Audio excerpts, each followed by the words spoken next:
Boy, oh boy, the NBA is back. And Vijay Ed Cones just had one of the best rookie debuts ever. Let's get into this. As a Sixers fan, I was watching that game, and I could not believe how amazing VJ looked that entire game. It's crazy. Like he's broke records. He put up record numbers. Like he's the first guy since the '50s to score 34 as a rookie in his debut. The only guys ahead of him were some dude from the '50s and Wilt. If he made those two free throws at the end of the game, he would have passed that guy and just been behind Wilt. I don't remember who the other name was. It was some guy in the '50s side. But he put up one hell of a performance. And it wasn't just his shooting. He played pretty good defense. He had 7 rebounds, 3 assists, 1 steal. He did make 2 ice cold free throws at the end of that game, but he did miss the last 2, which kind of sucks.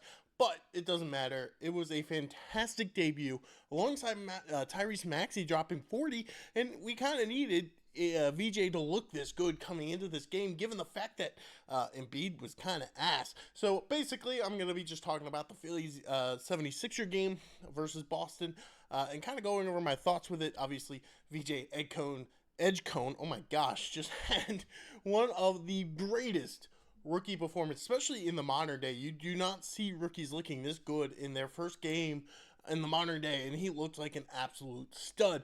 Like I said, he dropped 34 shot around. I think he shot exactly 50% and just under 50% from the 3-point line. He did look kind of shaky with the free throws. He shot, I think, 50% from the free throw line as well. So that's something he might have to work out. It could have just been first game jitters. I mean, he was taking important free throws at the end of the game, so it might have just been something of that nature, something easy to work through. But he looks absolutely like a stud. And I kind of knew coming out of the draft he was going to be this stud, given the fact that when he got up on the stage and he was from Bimini, Bahamas, and I've been there. It is a very small island. It is not in great shape, given the fact that it is such a small island. Hard to get resources there.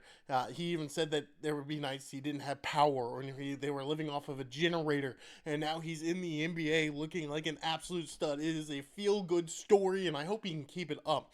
Talking about the Sixers, though, overall, Tyrese Maxey obviously still looking like a stud. They look like one hell of a match. I mean, Jarrett McCain and Maxey looked good last year. VJ and Tyrese is looking even better this year, which is absolutely crazy to say. When Jarrett comes back, I think that VJ could slide into that small forward. Maybe PG could be the power forward. I mean, we're playing small ball as it is. I mean, in the fourth quarter of that game, we didn't even really play Embiid. He might have played maybe the first few minutes, but he did not play the closing out of the game, which is kind of crazy to say when you're talking about Embiid. But we had VJ out there, and we had Maxey out there, and even Kelly Oubre played a very good role, and a few of the other players on the team did as well. But we did play very small ball. Now, granted, Boston didn't have a true center, in my opinion, either. They didn't have like some big guy out there that Embiid had to put the clamps on. But it was generally speaking a very well played match.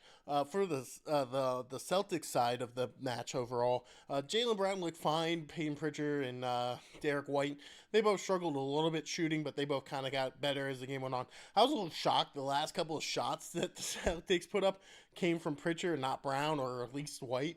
I would have expected one of them. I honestly expected them to just chuck up a three-pointer knowing it's the Boston Celtics, but they didn't do that either way. They are still a very well-coached team, even without Tatum, Holiday, and Porzingis and all those names that they've let go over the offseason, or in Tatum's instance, hurt for the year.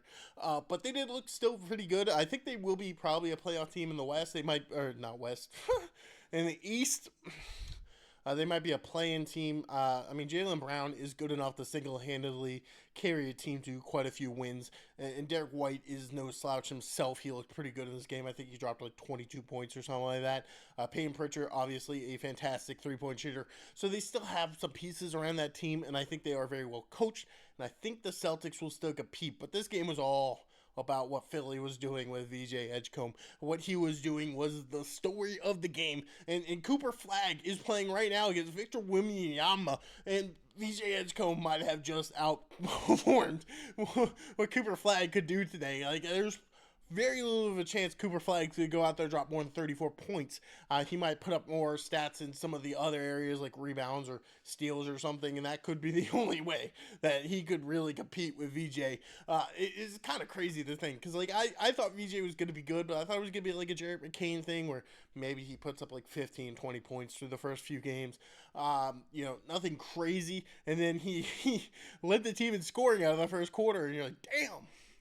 Bro's got it, and he's a driver. He drives that rim hard. He did it in college at Baylor. He does it now. I didn't think he was much of a three-point shooter. I don't watch a ton of college basketball, so I didn't know a ton. A little bit I know was some of the highlights of him just driving and freaking slamming that shit down. But he was shooting threes pretty well. I mean, it was just under 50%.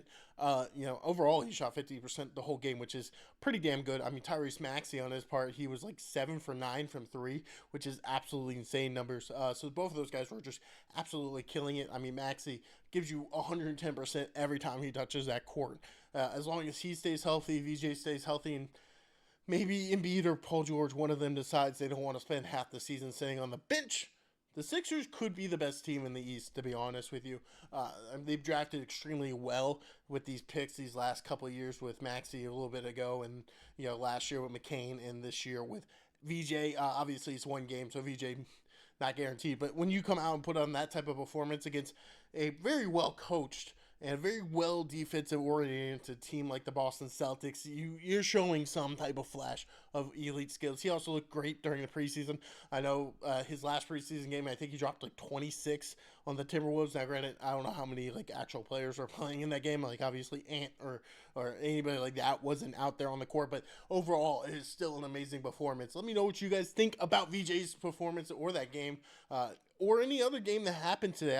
I personally only watched that one, so I don't know much. I do know the Knicks ended up beating the Cavs, so the Knicks could end up kind of putting themselves in that front runner seat if they're going to be better overall than the Cavs. Obviously, it's just one matchup. I think it's really a battle between those three teams for the one seed in the East with Halliburton and Tatum's injuries and whatnot. I don't think there's really anybody else. Maybe the Magic could kind of be a shocking team, but I don't know. I think the Magic might have. They were losing last time I checked to the Heat. They probably came back and won, though. I would imagine the Heat don't look great this year. I mean, they still have Bam, obviously.